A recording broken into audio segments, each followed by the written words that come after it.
Kabupaten Kuningan diguyur hujan lebat yang menyebabkan pohon tumbang, menutupi jalan dan menimpa rumah warga.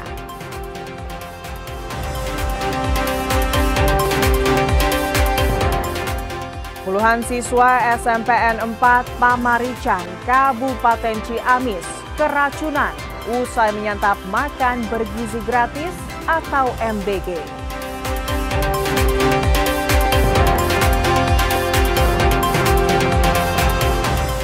Menikmati beragam olahan coklat Indonesia dengan kualitas dunia.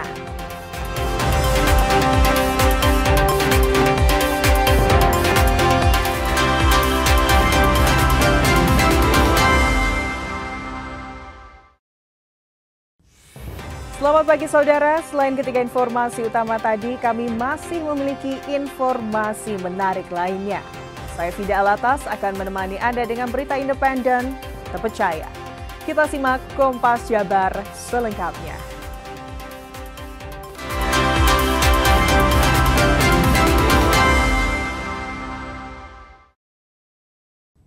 Saudara, Kabupaten Kuningan diguyur hujan lebat. Hujan yang terjadi menyebabkan pohon tumbang, menutupi jalan dan menimpa rumah warga. Wah, itu ketangkalan itu.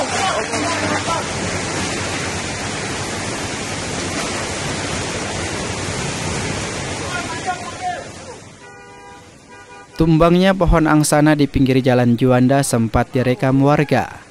Batang pohon besar dan tinggi menutup jalan dan menimpa tiang listrik. Akar yang besar juga membuat trotoar jalan amblas cukup dalam. BPBD mencatat ada 8 pohon tumbang yang tersebar di 8 titik. 2 diantaranya menimpa rumah warga dan gazebo rumah dinas wakil Bupati Kuningan. Kabupaten Kuningan dilanda hujan lebat, beberapa wilayah di kaki Gunung Cermai terjadi hujan es. Fenomena hujan disertai dengan butaran es terjadi di sekitar Kuningan dan memang itu fenomena alam yang biasa terjadi karena perubahan cuaca yang cukup ekstrim dan biasanya terjadi pada saat peralihan musim di musim pancaroba. BPBD menghimbau warga tetap waspada dan mengantisipasi pohon tumbang dengan cara memotong atau melapor pada pihak terkait. Muhammad Sahir Romdon, Kompas TV, Kuningan, Jawa Barat.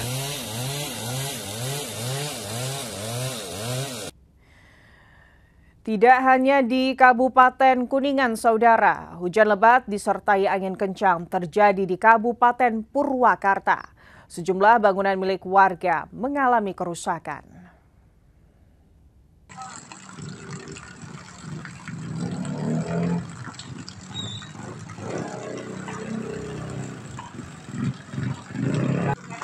Sejumlah pohon tumbang dan atap rumah warga rusak.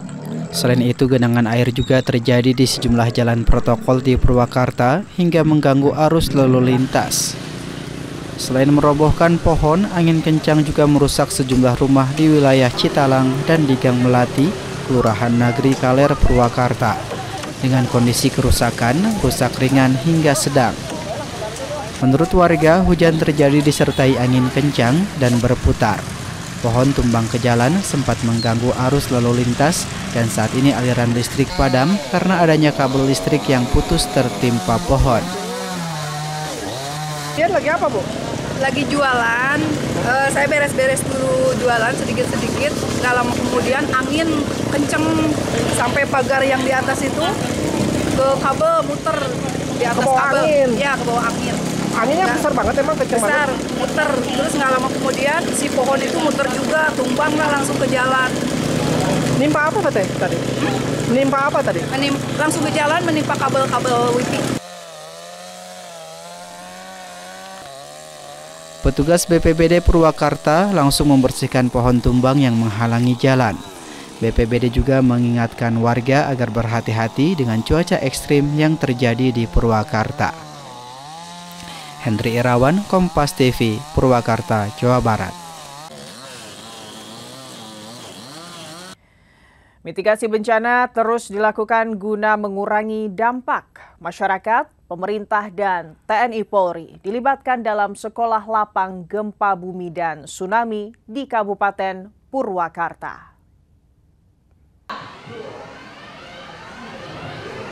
Telah terjadi gempa bumi, segera lakukan evakuasi menuju pintu keluar. Saat terdengar sirine peringatan gempa, suasana di Pondok Pesantren Al-Irfan Jatiluhur Purwakarta jadi panik. Puluhan peserta langsung berhamburan menyelamatkan diri. Selain menunduk sambil melindungi kepala, warga yang merasakan guncangan gempa menuju titik kumpul. Kondisi ini terjadi dalam simulasi gempa megatrust Selat Sunda berkekuatan magnitudo 9,0 dengan kedalaman 10 km. Simulasi gempa mendapat respon positif dari siswa. Dari pelatihan tadi saya bisa mendapatkan ilmu bahwa pada saat terjadi gempa kita harus siap siaga, menutupi kepala kita dan berlari ke lapangan atau ke titik kumpul yang tadi sudah di. Ada pelatihan juga nggak untuk melihat kiri kanan menyelamatkan teman-temannya? Iya, kita juga harus tahu teman-teman kita sudah selamat atau tidaknya.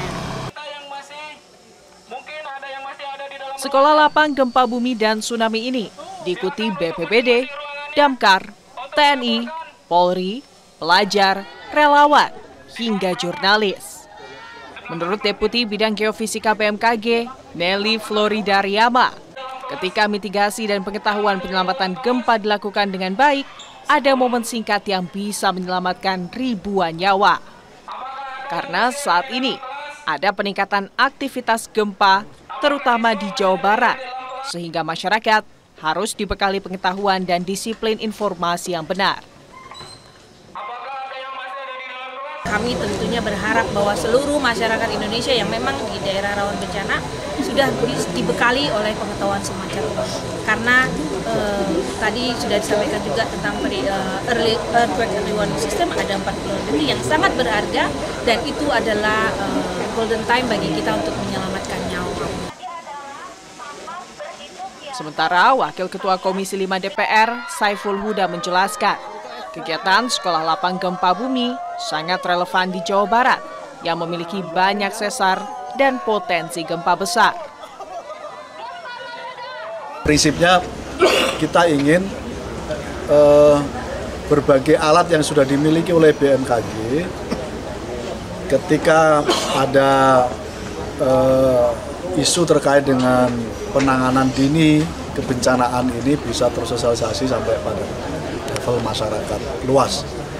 Tak terkecuali saya kira peserta didik kita, terutama yang SD, SMP, SMA, karena di mereka masa depan kita. Latihan dan pendidikan tentang kegempaan harus terus dilakukan dengan masif untuk mengurangi jatuhnya korban jiwa. Henry Irawan, Kompas TV, Purwakarta, Jawa Barat.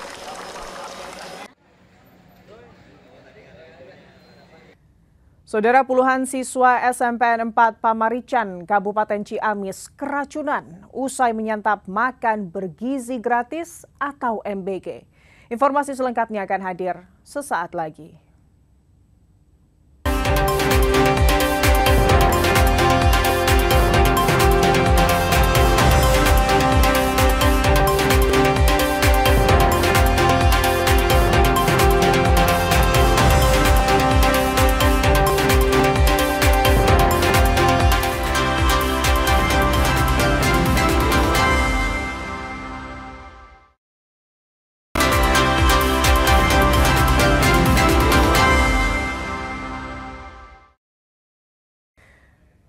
Saudara, puluhan siswa SMPN 4 Pamarican, Kabupaten Ciamis keracunan usai menyantap makan bergizi gratis atau MBG. Sebagian siswa harus mendapat perawatan medis. Beberapa korban dirujuk ke rumah sakit.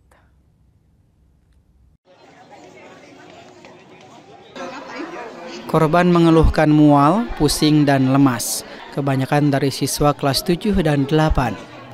Petugas medis dari Puskesmas Kertahayu Pamarican serta beberapa unit ambulan datang ke lokasi untuk memberikan pertolongan. Salah seorang siswa kelas 8, Nazwa, mengaku mual, pusing, dan lemas. Menu makanannya yaitu ayam goreng, sayur, tahu, dan lainnya. makan ayam sama sayurnya. Sayur sama sayur. Rasanya ada asam-asamnya nggak? Ada. Ada asam-asamnya ya? Dari apanya? Dari sayurnya. Sayur ya? Sayur. Ada dagingnya nggak? Ada. Ada. Dagingnya gimana? Dagingnya gimana rasanya? Dagingnya mah biasa aja. Biasa aja. Nasinya? Nasinya enggak. Yang asamnya cuma dari sayur aja? Iya. Hal yang sama dirasakan oleh Milky, siswa kelas 8 lainnya. Sebelum keracunan, dirinya merasakan makanan terasa asam dari sayuran. Setelah menyantap makanan tersebut, dirinya dan siswa lainnya merasa pusing dan mual. Makan apa aja? Sayurnya doang. Sayurnya doang. Rasanya gimana tuh? Pertamanya makan apa-apa terus akhir-akhirannya asam. Asam. Pertama kali dimakan belum terasa rasa asam. Lama-kelamaan terasa. Nah, kemudian apa yang dirasakan ya? Pusing terus sampai Pusing sama? Sakit perut. Sesak. Muntah nggak? pengen susah. Dugaan keracunan sekolah tersebut hanya terjadi di satu kelas yang mendapatkan menu paket MBG. Jumlah korban mencapai 52 orang, 2 siswa diantaranya dirujuk ke Rumah Sakit Kota Banjar karena kondisinya terus melemah. 13 orang dibawa ke Puskesmas Pamarican, 2 orang ke Puskesmas Banjarsari, sisanya ditangani di sekolah dan dipulangkan. Bupati Ciamis Herdiat Sunaria meninjau ke lokasi kejadian, memeriksa sejumlah korban yang dirawat di puskesmas. Herdiat meminta sampel makanan diteliti untuk memastikan penyebab keracunan puluhan siswa. Kita yang pertama akan diambil, diteliti dulu. Nah, penyebabnya, kenapa ini bisa keracunan massal. Kalau itu terjadi akibat kelalaian dari dapur SPPG, kita akan tindak tegas sesuai dengan aturan yang ada. Untuk mencegah kejadian serupa, pihak sekolah langsung menghentikan distribusi makan bergizi gratis ke kelas lain. Muspika Pamarican, termasuk camat, kepolisian dan TNI dari Koramil turut mengawal proses evakuasi dan penanganan siswa. Dede Ibin, Kompas TV, Ciamis, Jawa Barat. Dari 120 siswa korban keracunan di Cipongkor, Kabupaten Bandung Barat, saudara, kini hanya menyisakan 2 orang siswa yang masih dirawat di rumah sakit.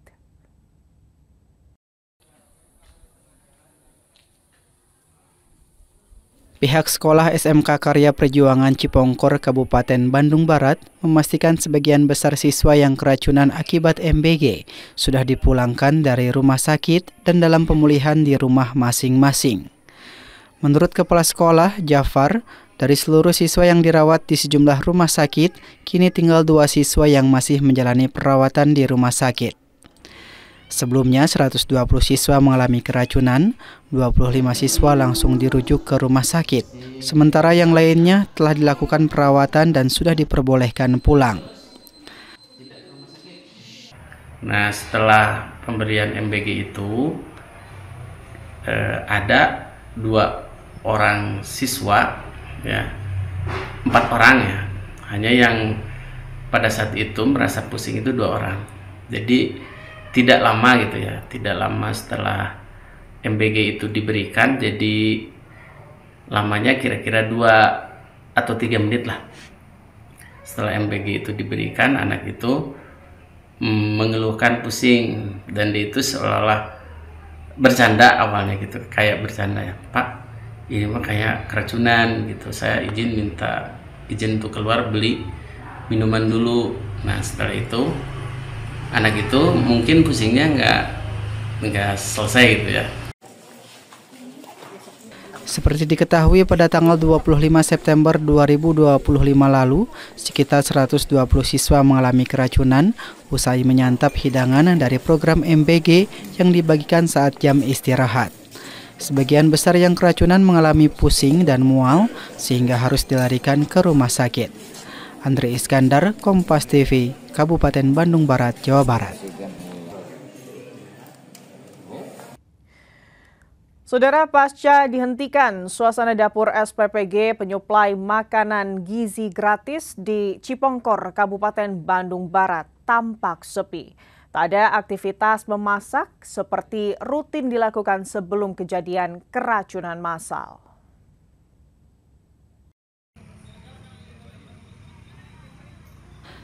Satuan Pelayanan Pemenuhan Gizi SPPG Makmur Jaya di Desa Cijambu, Kecamatan Cipongkor, Kabupaten Bandung Barat dihentikan operasionalnya. SPPG ini dihentikan oleh Bupati Bandung Barat JJ Rici Ismail buntut dari keracunan massal. Selain dapur SPPG Makmur Jaya, 2 dapur lainnya juga terpaksa dihentikan. Di antaranya dapur SPPG di Desa Mekar Mukti dan SPPG di Desa Neglasari, Kecamatan Cipongkor. Seperti diketahui pada tanggal 25 September 2025 lalu, sekitar 120 siswa mengalami keracunan usai menyantap hidangan dari program MBG yang dibagikan saat jam istirahat. Sebagian besar siswa yang keracunan mengalami pusing dan mual sehingga harus dilarikan ke rumah sakit. Andre Iskandar, Kompas TV, Kabupaten Bandung Barat, Jawa Barat.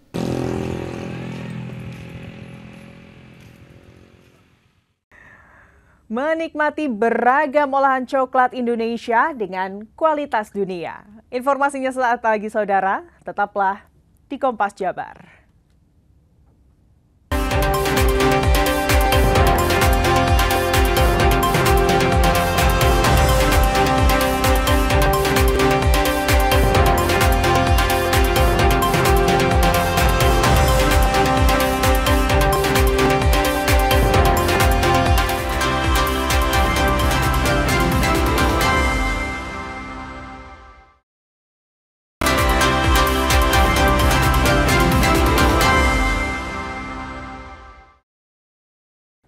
Saudara, kami mau ajak Anda ke toko coklat yang ada di Bandung. Di sini Anda bisa mencoba coklat-coklat lokal dari berbagai daerah di seluruh Indonesia, namun dengan kualitas dunia. Beberapa waktu lalu, saudara, saya beserta juru kamera Sunandar mengunjungi toko coklat ini. Sambil menikmati beragam olahan coklat Indonesia, berikut liputannya.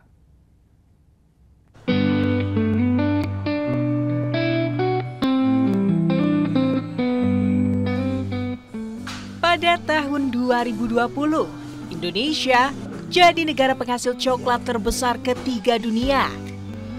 Sebagai negara yang masih masuk 10 besar penghasil coklat dunia, saat ini Indonesia dinilai belum banyak memiliki produsen yang bisa membuat coklat dengan kualitas yang bisa diterima dunia. Di pusat kota Bandung, terdapat kafe coklat yang juga menjadi tempat produksi coklat artisan. Dari biji hingga menjadi coklat batangan. Di sini coklat-coklat dari petani lokal Indonesia di berbagai daerah, mulai dari Sumatera hingga Papua, diolah dengan teknik yang telah dipelajari dari negara penghasil coklat terbaik dunia. Tak hanya itu, mesin-mesin pengolahan yang digunakan juga merupakan mesin pengolahan coklat tercanggih dunia, sehingga menghasilkan coklat-coklat Indonesia dengan kualitas internasional. Kita belajar dari negara yang memang sudah penghasil coklat yang berkualitas, dan kita contoh bagaimana cara mereka membuat coklatnya, dan kita buat di Indonesia dengan sourcing beans dari berbagai daerah di Indonesia, mulai dari Sumatera sampai Papua. Kita buat di kota Bandung ini, dan muncullah si coklat-coklat dengan rasa yang unik-unik dari setiap daerahnya. Dan yang perlu diketahui kalau coklat Indonesia itu ternyata rasanya kaya banget, unik banget, dan nggak banyak ditemukan di luar negeri sana. Dan itu yang membuat orang-orang pada excited untuk mencoba perbedaan rasa-rasa dari setiap daerahnya, seperti itu.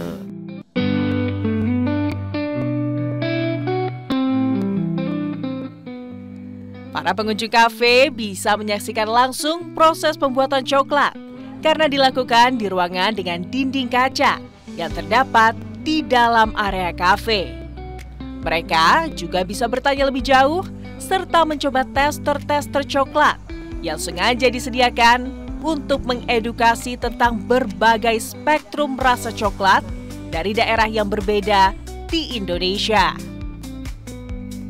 Komposisi seluruh coklat yang diproduksi lebih banyak kandungan kakao dibanding gula, serta minim bahan tambahan lain.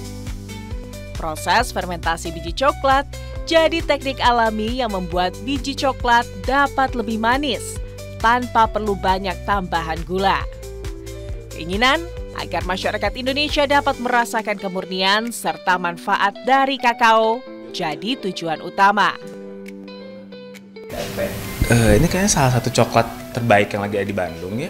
Terus juga memang unik-unik dan aku sering lihat juga di Instagram gitu, kayak banyak banget menu-menu baru dan terobosan baru juga gitu. Dan otentik sih coklat di Curve ini gitu.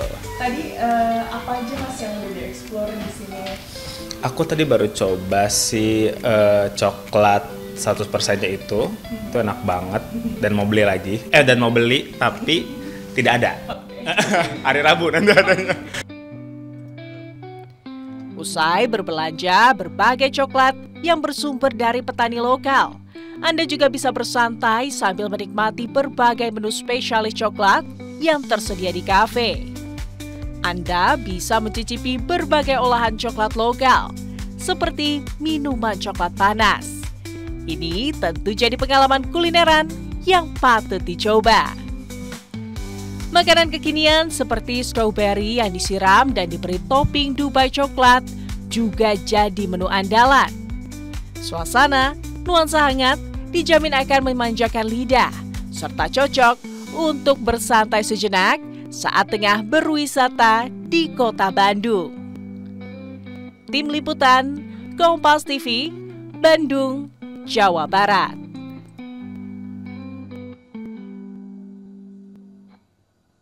Saudara, Bandung dikenal sebagai kota kreatif, dari musik, kuliner, hingga fashion. Semua tumbuh subur di Kota Kembang. Salah satunya fashion busana muslim lokal yang kini semakin diminati, bahkan mulai merambah pasar internasional.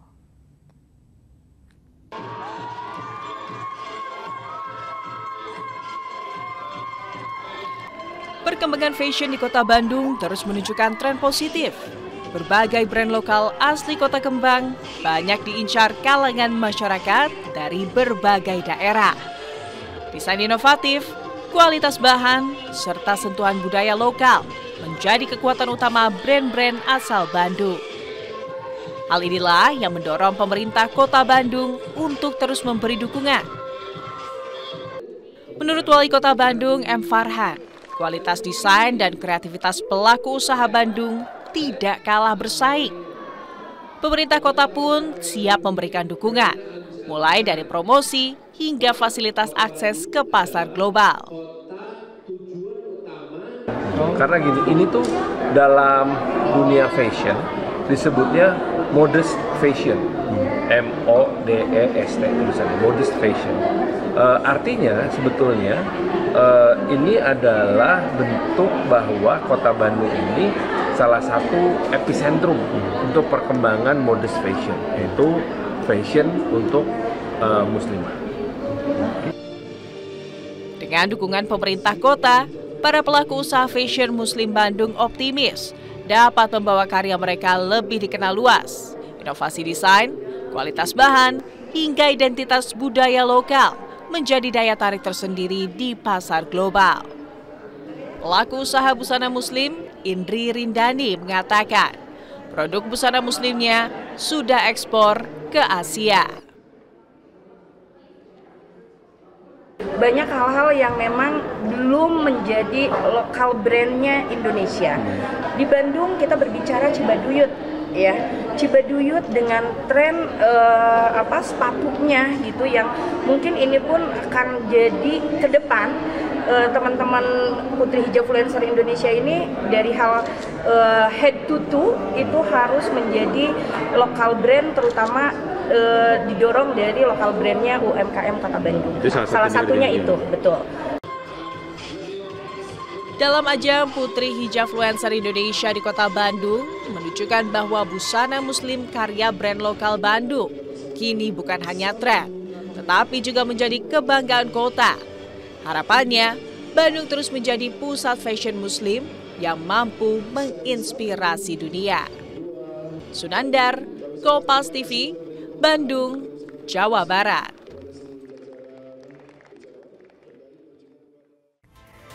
Saudara, dengan berakhirnya informasi tadi sekaligus mengakhiri Kompas Jabar episode hari ini. Saya Fida Alatas beserta kru yang bertugas mengucapkan terima kasih dan sampai jumpa.